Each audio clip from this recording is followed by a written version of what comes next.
Hey there! Today's Guitar Talk episode is about how to set up your guitar properly, and so that we can start right away, I've put here some tools that we will need during the process. We have here 2 screwdrivers for the screws, the truss rod tool, a pack of new strings, a guitar pick. Why you need it, I will explain it later.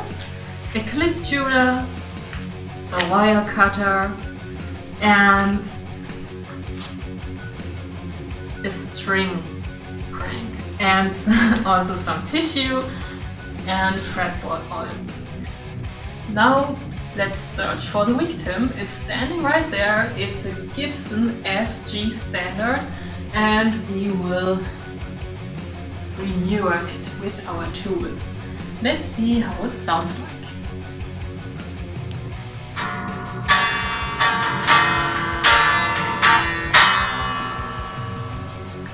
Beautiful. Alright. If you take a look at the strings, they are pretty oxidated, and this is an indicator that we will clearly need new strings. It's completely natural that they oxidate because of the sweat of your fingers, and they corrode easily when you don't clean them that regularly after each practice. And also we need to adjust the guitar neck because the guitar is made of wood and wood can expand. In this neck is the so-called truss rod.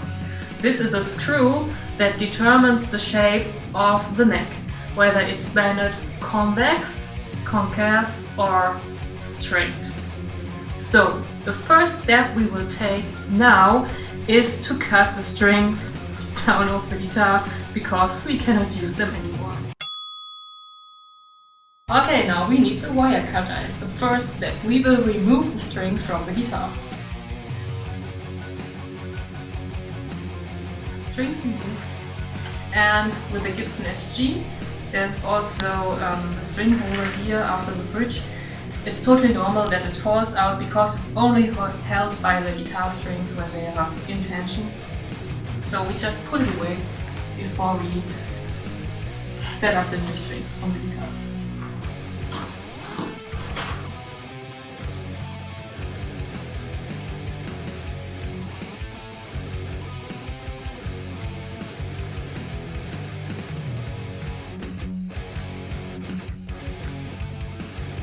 You can clearly see that this guitar is dusted as hell. So what we need now is some tissue to wipe the dust away, and maybe then it shines a bit more.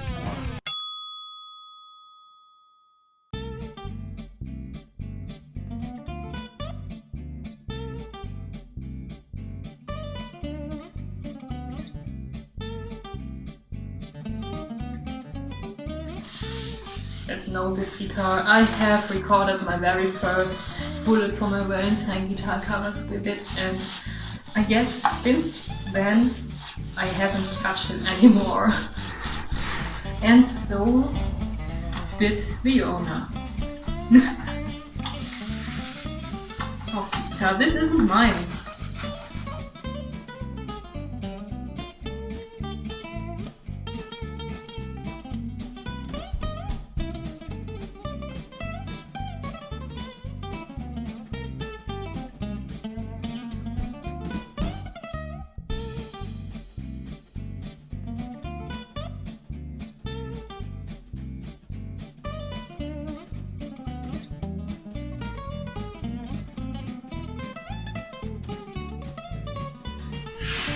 Way better.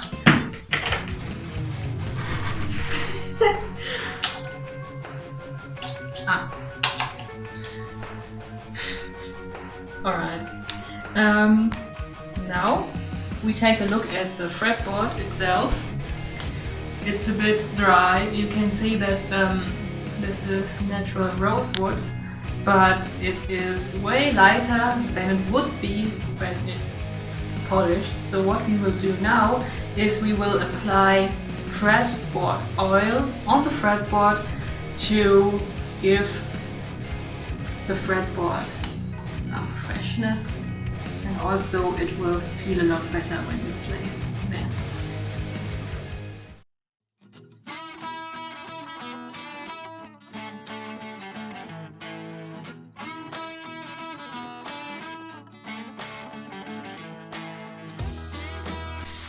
You can also use some tissue to wipe it into the fretboard, onto the fretboard and everything.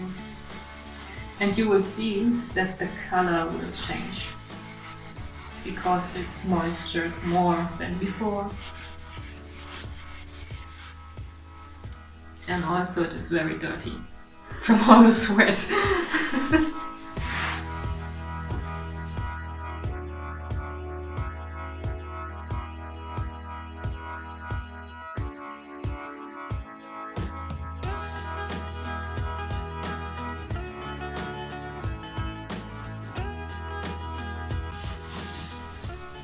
So the next step we have to take is that we should wait a few minutes until all the fretboard oil has applied on the fretboard, and the rest that didn't moisture the fretboard, we will wipe it away with some tissue. Alright, important things you have to remember when you're using the fret oil is that you have to use some tissue where you drop a bit of the fret oil onto it, and also don't use that much because too much fret oil also isn't good for the fretboard because then it's over moistured and this isn't good. So what I will do now is I will wipe down all the oil that hasn't moistured the fretboard, which is still on it, and also I will polish the fretboard a bit with this tissue and will remove the dirt from the fretboard, which is created by skin and sweat from our fingers when we play. So let's start.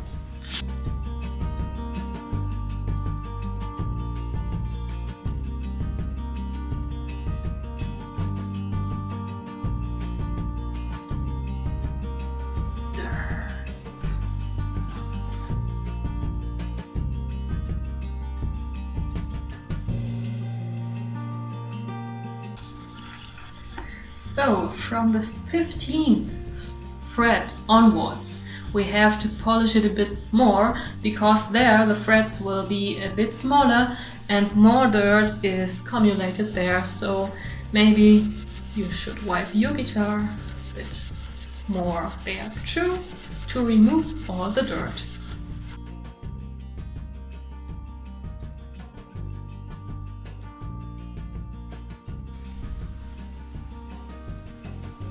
I think this is a huge load of dirt, which we have removed from the fretboard of our guitar.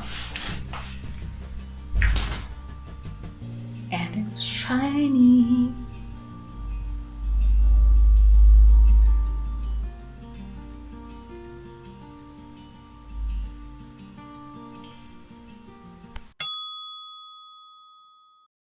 Alright, the next step is that we apply the strings on the guitar.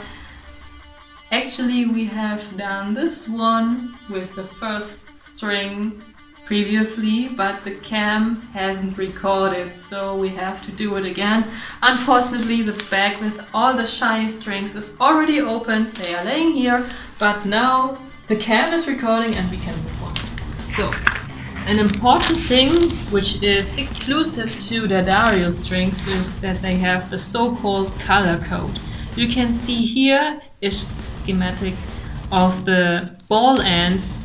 The E6 is brass and so on, so they have a color code that you can distinguish the strings better from each other.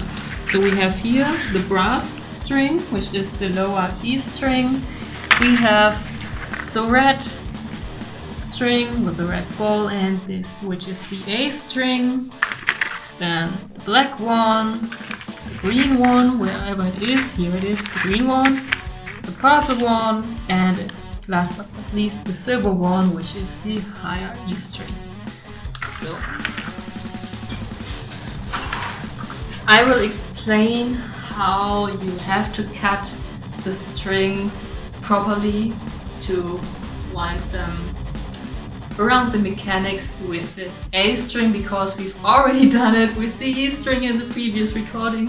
So apologies, I will just quickly put it back in its position. This is the string holder, which falls down like we've seen before, because it's only held because of the tension of the strings that are applied on the guitar. So we have to set it back there manually, hold it manually, and have to move the string through the holes that are on the back side.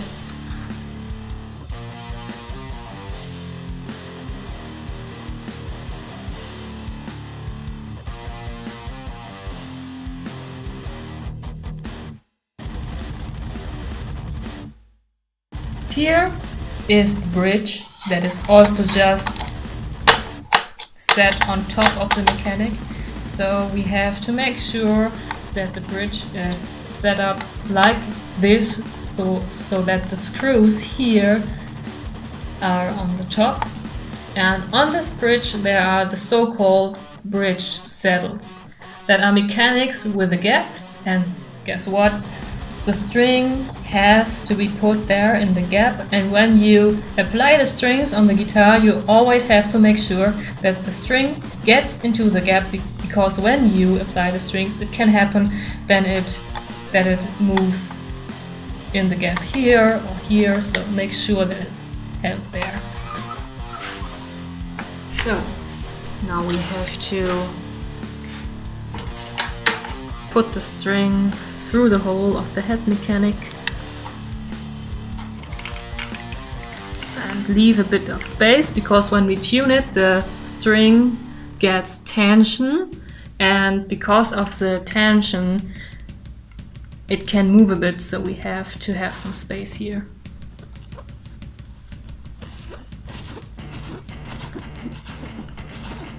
Also make sure that you are turning the head mechanic in the right directions, though, so that the strings are wound, and that way that they come in the middle of the headstock.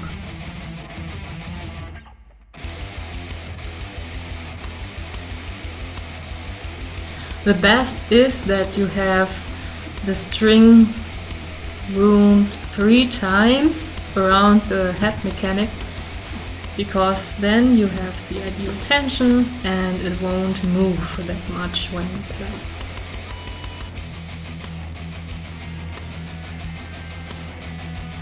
Alright, like we have down here the gap in the bridge saddle, we also have a gap here in the nut of the guitar. There are also the gaps so that you can put the string into them and it will stay in its position. First string is applied. Hooray! I won't show how to set up every string because it's kind of repetitive. I will now just mention some important things that I haven't said before. So we have to do exactly the same thing like we did before with the lower A string. We have to get the string, put it through the hole of the string holder here. When I find it, I fit through it. Then we have to make sure that the string is in the gap of the bridge saddle. And now the very important thing that I couldn't mention before because the first recording was destroyed by my mobile.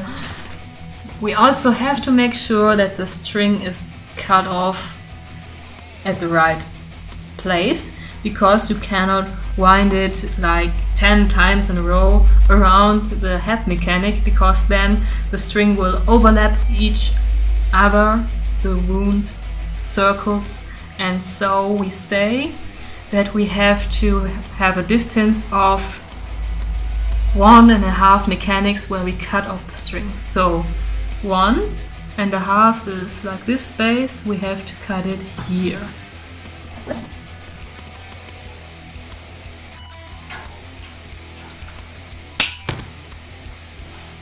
Alright, now we can get the string through the head mechanic and do our job. Also make sure that the string is properly wound around the head mechanic, and this means that the individual rounds don't overlap each other. Also make sure that you hold the tension with your right hand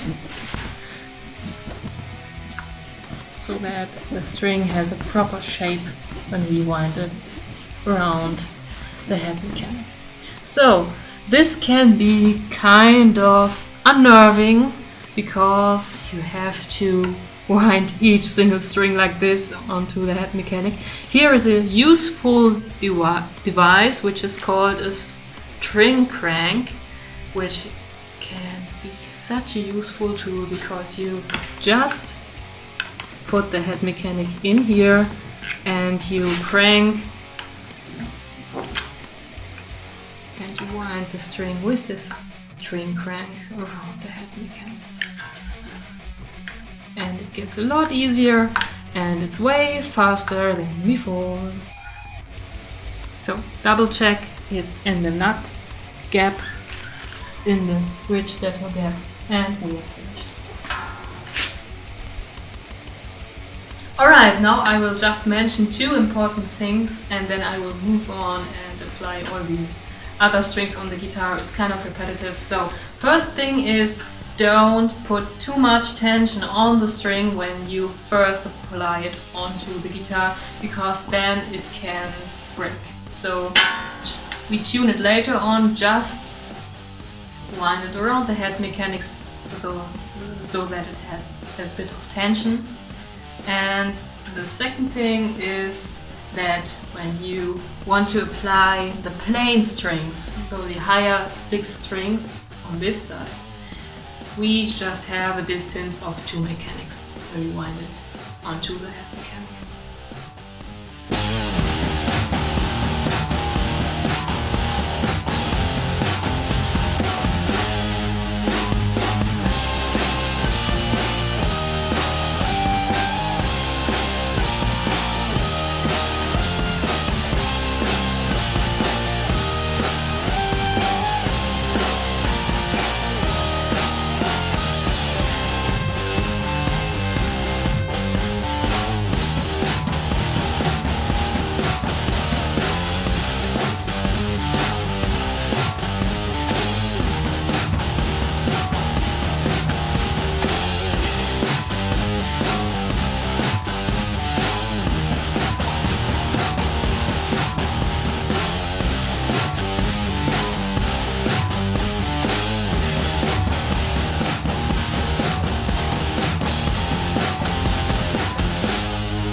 Now this is the last string. I've already applied all the others onto the guitar, so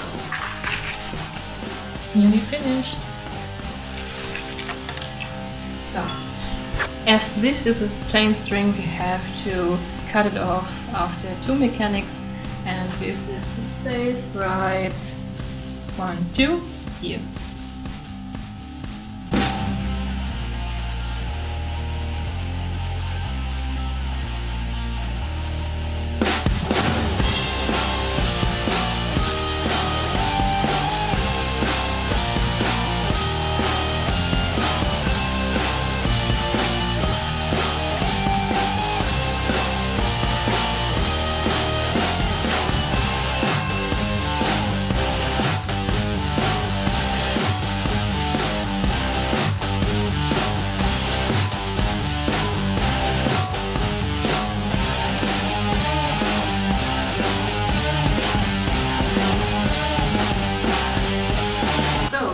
short summary what I've done up to now. I've applied the strings, I have made sure that they are in the right space in the gap of the bridge saddle.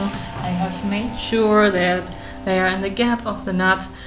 For the lower 3 strings, I have cut the string in the distance of 1.5 mechanics, and for the upper 3 strings, I've cut the string with a distance of 2 mechanics. Also, you should make sure that you don't have that much tension on the string when you are twisting the head mechanics, because we do the tuning after we have applied the guitar strings.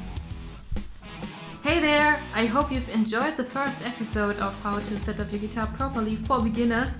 This video was really long, so I decided to split it into 2 parts, and the second part will be uploaded next week on Tuesday. There I will talk about how to tune your guitar, how to set up the truss rod, and how to adjust the height of your guitar strings in order to play it properly again. Also, this Friday I will upload a guitar cover of Paranoid by Black Sabbath. So if you want to check this one out, just check out my channel this Friday. Otherwise, see you on Tuesday or whenever, so stay tuned and rock on.